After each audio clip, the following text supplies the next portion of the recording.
morning, Steluta. Good morning, Ambreen. Good morning, Good morning. everyone. Hi, Hi, good morning. how's it going, Yeah, everyone? Please do drop in the comments below where are you watching us from. It's lovely to see so many people joining us and wanting to learn from the stories of our guests. I let Hanane introduce our guest today. We've met yeah, Ambreen before. I think it was last year on March the 8th when we had the celebratory session for women. Really lovely to see you again, Ambreen. Yeah, thank you yeah. Well, I so just much. want, Thank you so yeah. much. Yeah. Well, very welcome, Ambreen. You're an inspiring person on this platform. Yeah. So today, Thank you so much. sorry, Um, my voice. So today we're gonna talk about how to take charge of your destiny. Yes. Well, some people here may be like, oh, destiny, can we control it? This is something that is already defined for us. We're going to discover that with Ambreen. And one of the beautiful things she said is that fates are like train tracks. You cannot build your new track, but you can change your track. So Ambreen is a psychologist, the founder of Psychology Talks. She's the best-selling author of The Algorithm of Life.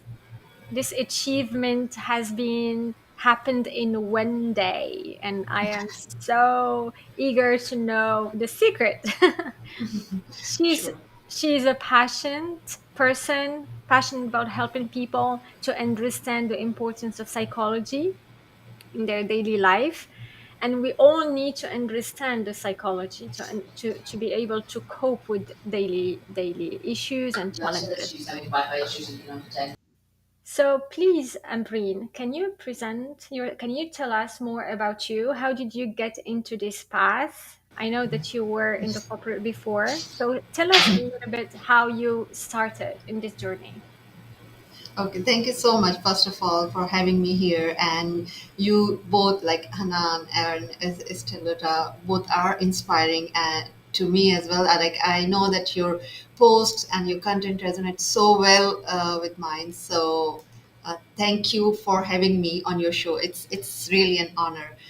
So, getting back to your question, how did it start? Actually, I've actually written in my book as well that it started a long time back when I was very depressed. I was having suicidal thoughts because what happened was, like, when I was in my teens, and in fact I actually entered in my teens, my father lost a job, and prior to that we were having like really good times and like more like financial stability in our life. So but then, as soon as he lost the job, we started facing difficult times, challenging times. And I had like big dreams, and I thought that it's not going to change, and life will remain like this. We had challenges, and we were like almost on our own to survive.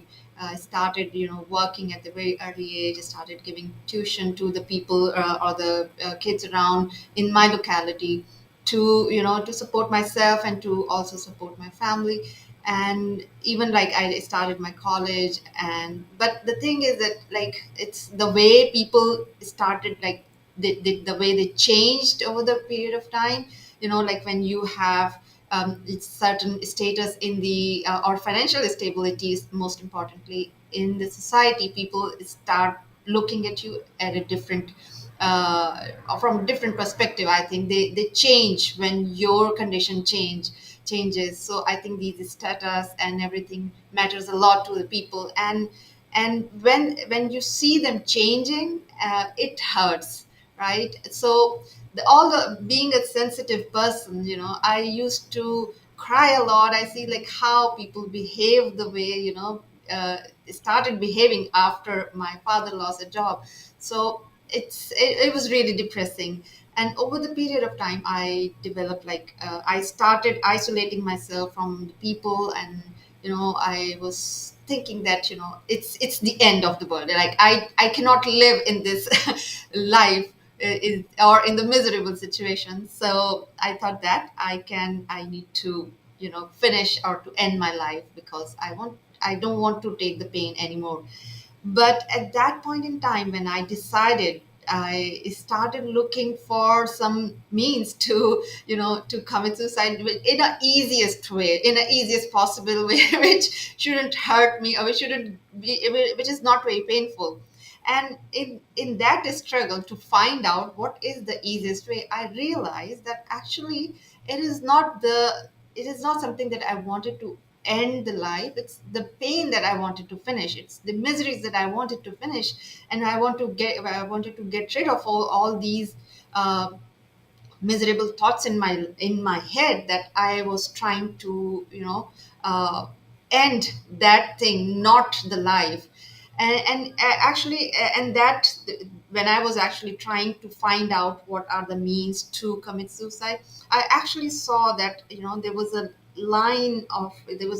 trail of the ants going on, and they were carrying a very heavy load on their heads. And of course they're like very tiny insects, but were carrying so heavy loads, and yet they were following their same path, going on, like going to the a house or whatever they were, because they were collecting all the food to survive Mhm. the winters or whatever they, and like looking at them, actually it occurred to me that, everyone has certain roles to play in their lives. And it's not it's not about the challenges or something. I just saw them that when they can actually carry such a big, huge, enormous load, and yet they're happily going to their home, and like no matter what, even if you block their way, they wouldn't give up on that. They just change their path to try to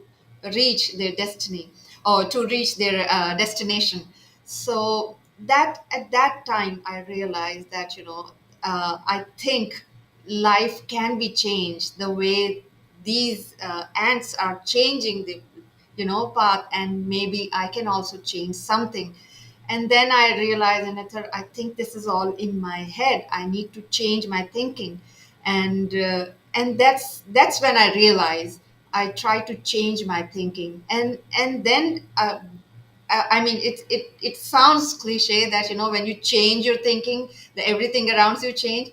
But it is very true, because, when I change my thinking, it seems that everything Change. changed around me. And like, even the people I used to think that they are hating me, it wasn't like that. It's basically when I started changing my perspective, I found the people who loved me.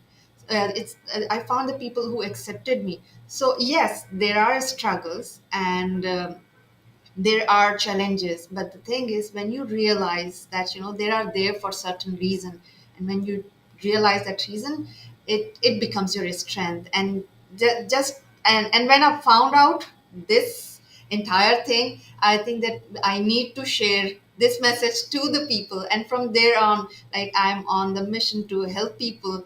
And that time I decided that I'll write a book, and that was like 20 years ago.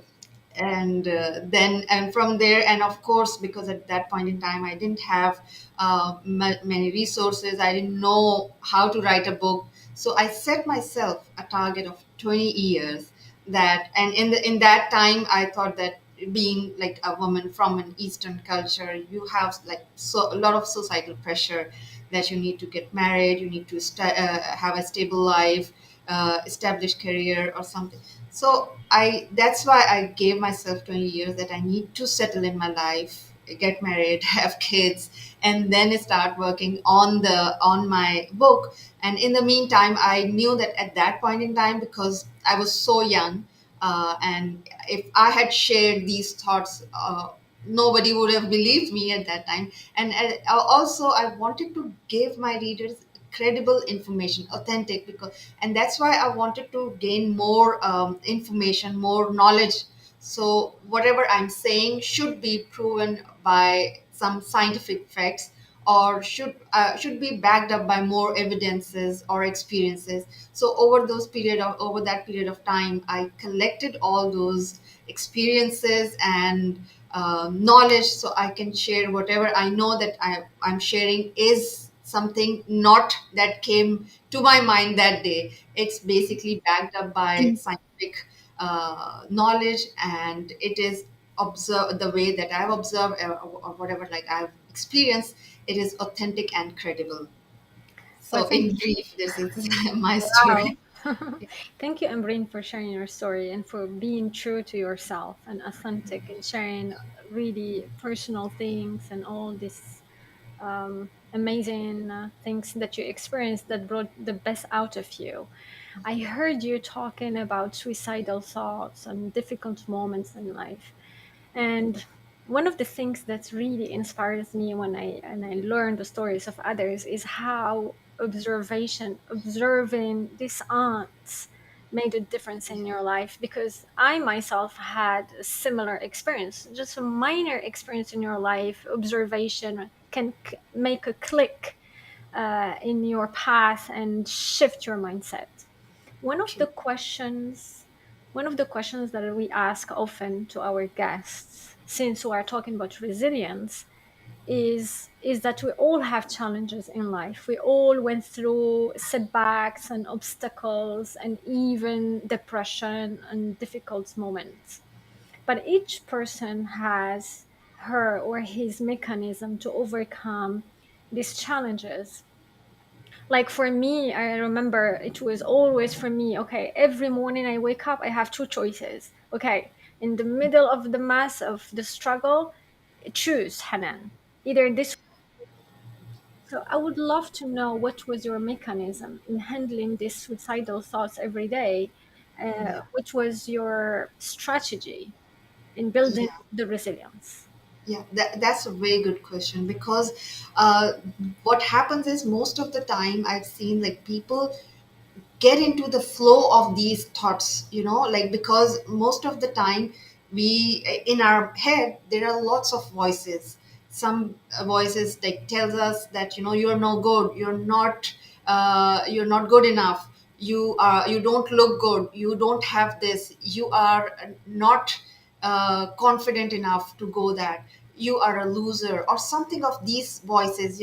These are the voices. When we keep listening to these voices, it will actually drains our mental energies. And but then again, we need to raise our consciousness level, that that it is very much important to listen to your different voices, because these are the voices that is coming from the fear, or something from, maybe like from our insecurities, or some, like, or maybe like if we are, or coming from the ego, right? So these are, but there are always some guidance. There are some subtle voices in your head that will always guide you, that will always praise you. We need to listen to these also. So we should have that sort of you need to calm that chatter, these negative thoughts.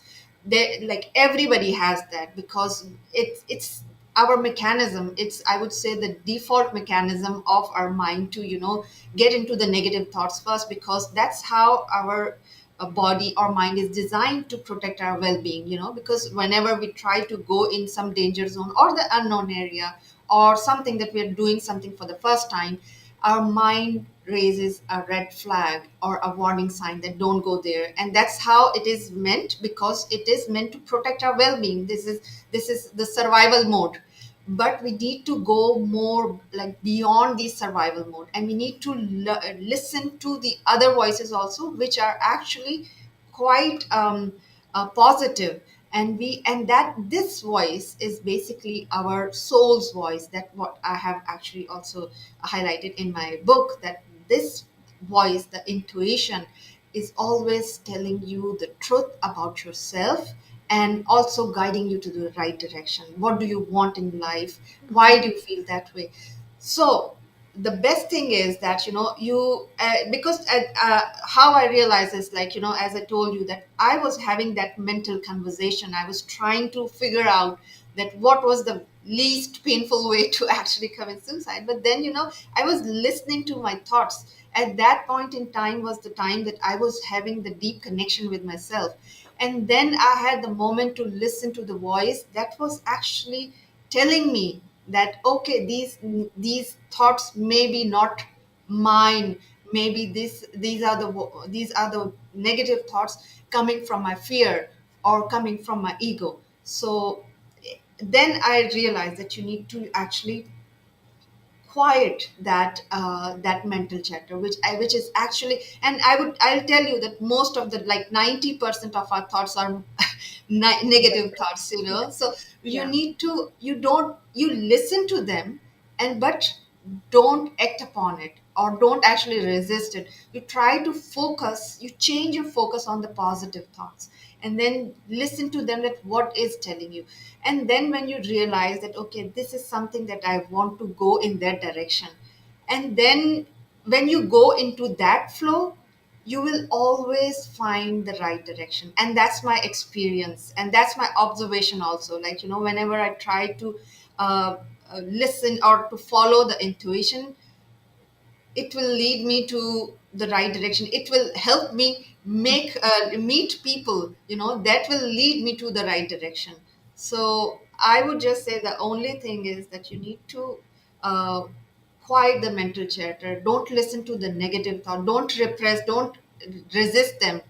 Accept them, that this is coming from your fear or this is coming from your ego side, but listen to the subtle voice in your head. That is your soul's voice. So that's how I deal with it. Well, thank you. Yeah, thank you for sharing that. And I think I've been teaching yoga and meditation and mindfulness for many years, and in studying Eastern practices, there are some teachings that come as main ideas of the Eastern practices, especially in the Buddhism, right? And one of the teachings is that the thoughts in your mind are real, so you cannot. This is a real thing, but they're not true. So, one of the things that we learn as we're doing these practices is to question these thoughts, right? As you said, do not resist them sometimes. So, we do literally teach people to question the thoughts. And another thing that it is like in in these, we need to learn to train our brain as we're training our body, right? All these thoughts, we need to learn to not give into the flow, right? And always question and be aware of the fact that these thoughts are repetitive thoughts. They've been there for many years, introduced in our brain by the society, by our family, whatever. And we do have the power to change that. And I was wondering, how can, because in your book you're talking about changing the destiny, right? The power that we have to changing the destiny. Can you speak a bit more about that and how we can do that? Because many people think that, these thoughts are real. If you think about yourself, I'm no good, that means that you're no good. If you talk about yourself negative way, people do believe that these are real things, and they think that life is a, something that happens to them. They have no influence on that. How do we take control of our own life, and how do we change the destiny? Yeah, that's a very good question, and I'd love to talk about, because that is exactly the main point, or the main idea of writing the book. That I'll tell you a little bit of background. As you know, like a lot of people already know that I used to actually predict future on the, like, reading palm and something, and then that used to actually bother me also. That when I actually see the palm of the people, and when I predict on the basis on the lines, it seems, it bothers me what powers do they have to change their destiny, which is not in their line. What if that they don't want something which is already in their line? So how they can change it? So I actually used to think a lot, and then I came up with the solution or the answer, that yes, they have the power. And here is my concept, is that, that everything is like, if you look around in this world, it is, to me, it is quite predestined. Like, I know it's a bit of depressing, but the thing is that, if you look from the beginning, like the big bang was meant to happen, and the way nature is, everything is following certain pattern. Like, if you plant a bamboo seed, it's gonna come up it will grow into the bamboo plant only. It will never grow into a apple tree. So they are following certain program, right? There is a way that everything in this world, in this universe, is governed by physical laws, and this is the program that is running from the very beginning, and this is following. So all these roles, events, and everything is already written the way it is meant to happen. And I will quote here Shakespeare, that in Shakespeare said in his drama As You Like It, he said that the world is in a stage, and each one of us come into this world, play our part, and then exit this world. So this is exactly like this. That the world is the whatever is happening is already like it's the drama is already written. All the characters and every role, every incident, every event is already destined. It's written that way, and we are also given certain role. But if we want to change that role, we have the power to change the role. For example, if you want to become the hero, or if you want to become the villain, if you want to become the ally of the hero, or if you want to just become a loser. So this is something that we choose with our own will. Okay, and how do we do that is basically, as Hanan said, that this is like fates are like the train track. It's just like all the roles. You can take the example that all the roles are just like the train tracks. It's just one track is the train will. The track which it starts from station A will always lead to station B. No matter what, you cannot change it. You will follow the same track. If you will be on that track, you will always follow the same track, and you will end up reaching station B, no matter what, right? But the thing is that this train or everything is, again, as I said, that governed by the physical laws. The only thing that is not governed by the physical law is your soul. And your soul has the power to actually create thoughts. And that is the most powerful tool we have. We have the power to think. And and why am I saying that we have the power to the thoughts are the most powerful tool is because it is a form of energy. This is created by the synaptic reaction in our brain, and that creates energy. And if you just study a lot about that, how thoughts are processed and what changes they Mhm. bring in the physiology and outer world, is you see that if you keep thinking anything, right, repetitive, it creates a neural path, right? It creates a neural path. It has the power to change your physiology of the brain, and that is called neuroplasticity. Everyone is very well aware of it. So if you keep thinking about the positive thoughts, your mind will be changed accordingly. Your brain will be, you will have positive neural pathways. That is the change that is internal, right? You will feel more happy if you have positive thoughts, because those neural paths are made in that way. The Yeah. quantum physics tells us that we our thoughts, since it is the form of energy, it has the power to create entanglement outside of your body. It creates and quantum entanglement is like, when you are sending a signal, for example, and it creates a sort of a magnetic attraction from different particles, right? So that's how, when you create the quantum entanglement through your thoughts, you actually attracting all the events from the universe in your life. So for example, if the person is, let's say, not born into a or are born to a very less privileged environment, right? Or onto a, let's say, a slums of a very poor country or something. But that person has the destiny, if he will remain in that mode of, or following the same destiny, he will remain in the poverty for the entire life. Yeah. But if that person decides not to accept the destiny, and if he has the desire to become someone like Elon Musk, so that is very much possible. And how that is possible, again, he needs to use the power of his thoughts, that he needs to have keep thinking about it. He needs to realize, first of all, he needs to realize his purpose, that what he wants to be in the life. Once he realizes that purpose, he needs to actually um, Take uh, tie actions. in, yeah, tie in with Take the action. desire also. Yeah, Mhm. emotions. Yeah, first of all, that yeah, I'm just trying to explain that how the thoughts he can do that. First of all, then, because when only thoughts are powerful, but when you actually attach with the emotion, it becomes super powerful. Exactly. So and that's how our soul actually communicates from us and from, let's say, universe. Because rational mind is something that we can think of thoughts, but our soul communicates from us through our feeling and emotion. So you need to be in the harmony, and then when you attach those emotions with the thoughts, keep thinking about it, keep have that burning desire to achieve that goal, you keep sending those message. And of course, as you said, that you need to take action also. You just don't just think about it, keep thinking, take action.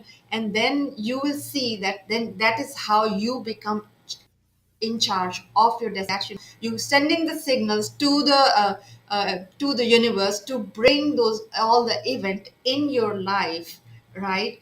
And you must have noticed that whenever you decide to take some action, or you do some or decide to do something in your life, you will see, like, all out of nowhere, you start meeting people from the same field who can direct you to the right direction, or you start seeing opportunities in the same field or in the same path.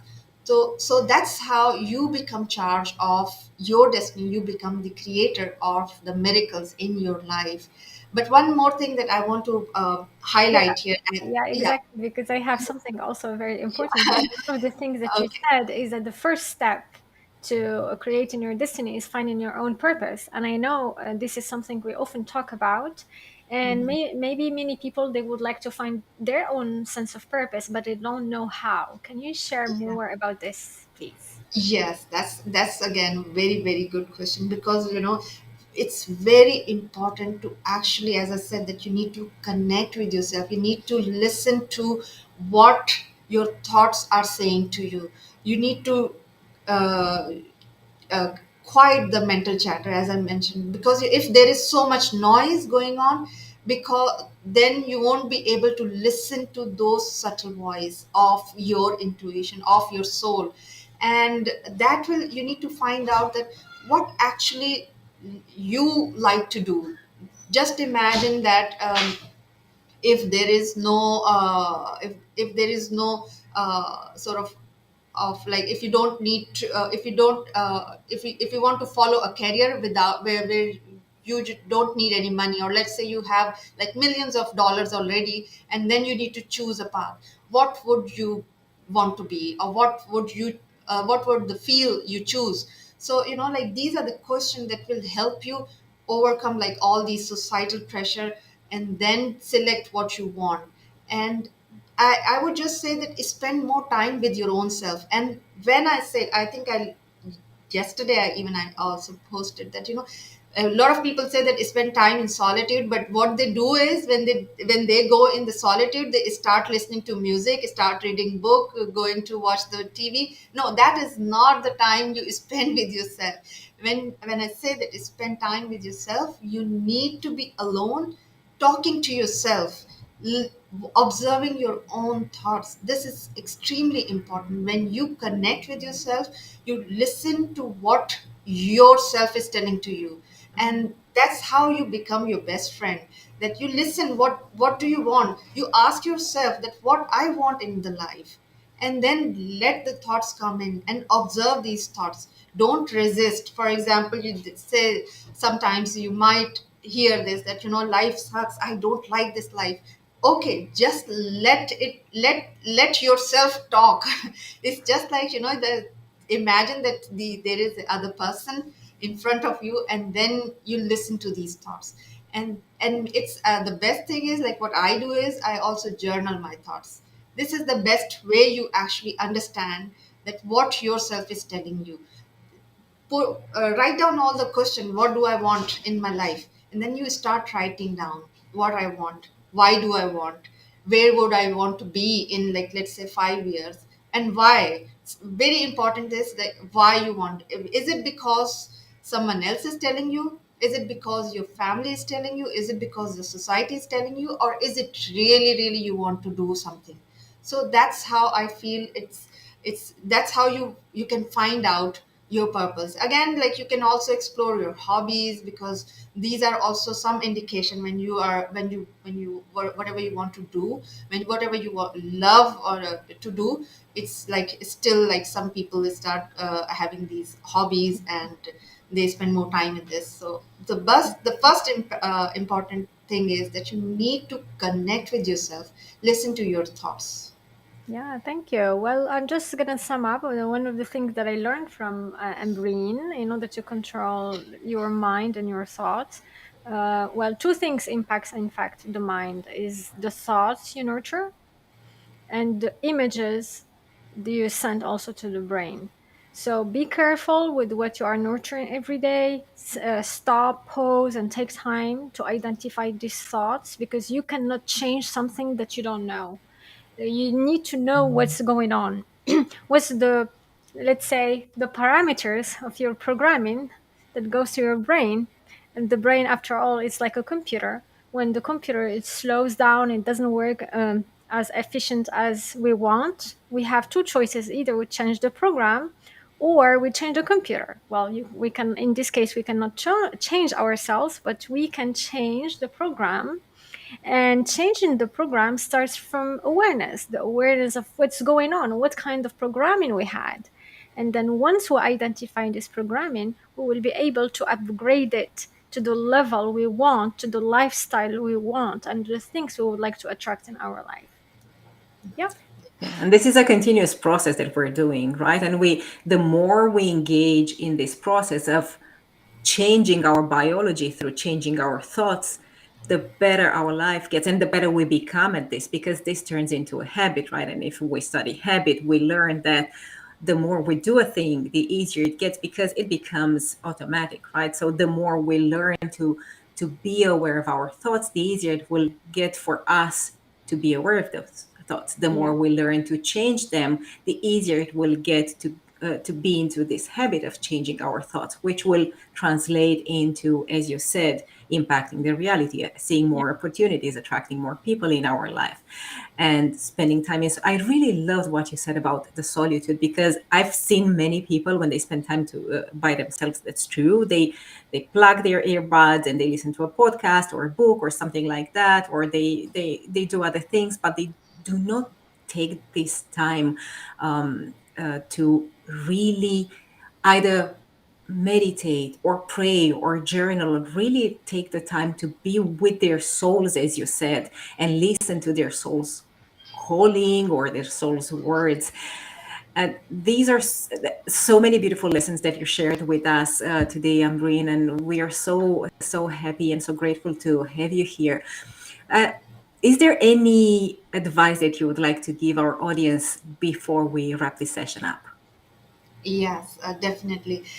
One advice I would really like to give to all the audiences, that they need to believe in themselves.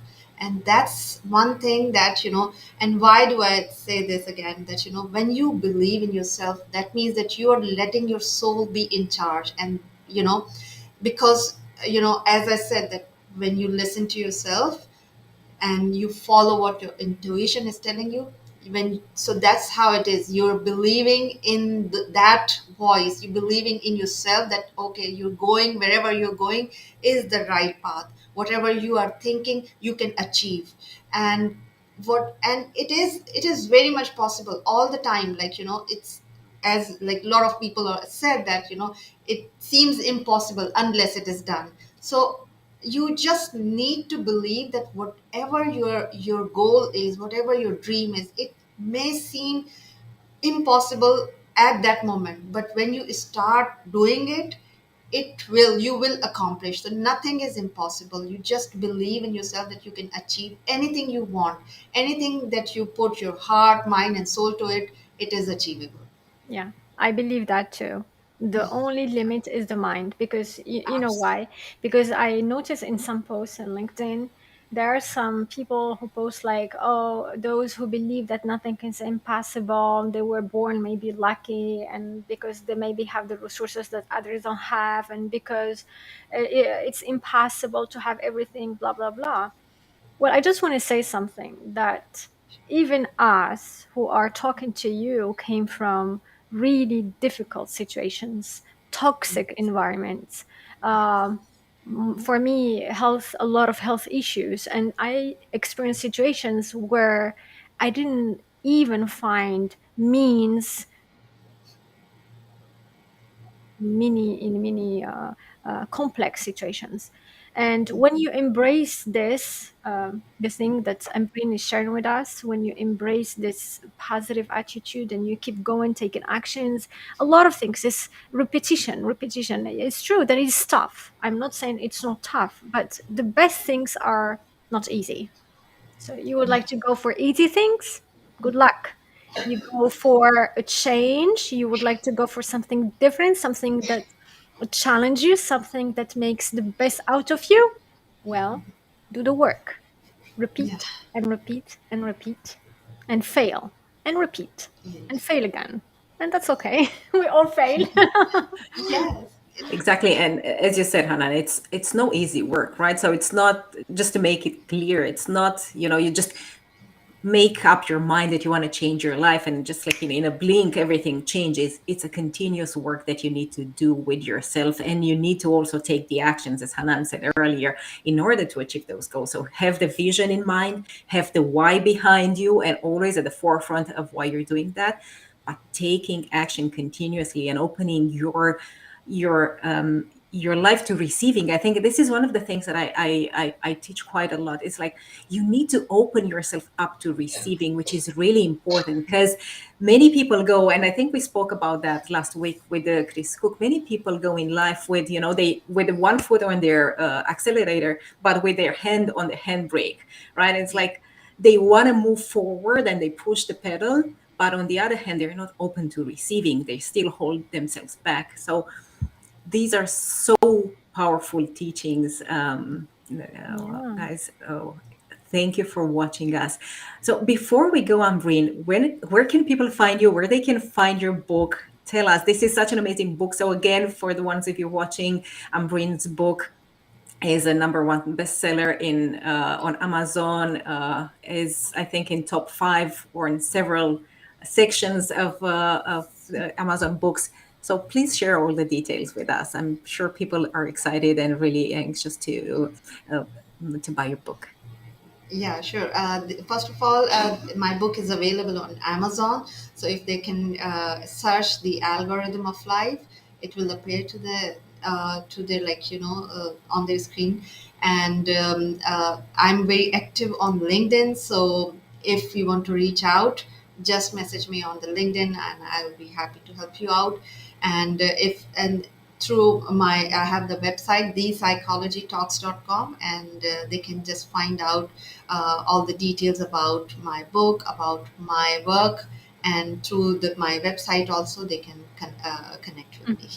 Well, So thank you. I also would like to thank all the people who joined us today: Sergio, James, Adil, Adam, Saida, Munya, Adam again, Jihan, Anamo, LinkedIn user.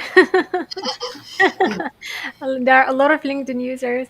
So thank you a lot. Thank you for supporting us on this platform, because without you, we wouldn't be here. Thank you, Embreen, for being authentic, for being true, for being courageous, to tell about your story and to embrace it. A lot of people are struggling today, not because they don't have competencies, not because they are not great, but because they care about what other people think about them, and they cannot even share maybe their thoughts because they are so busy in their minds thinking, oh, what other people think about us.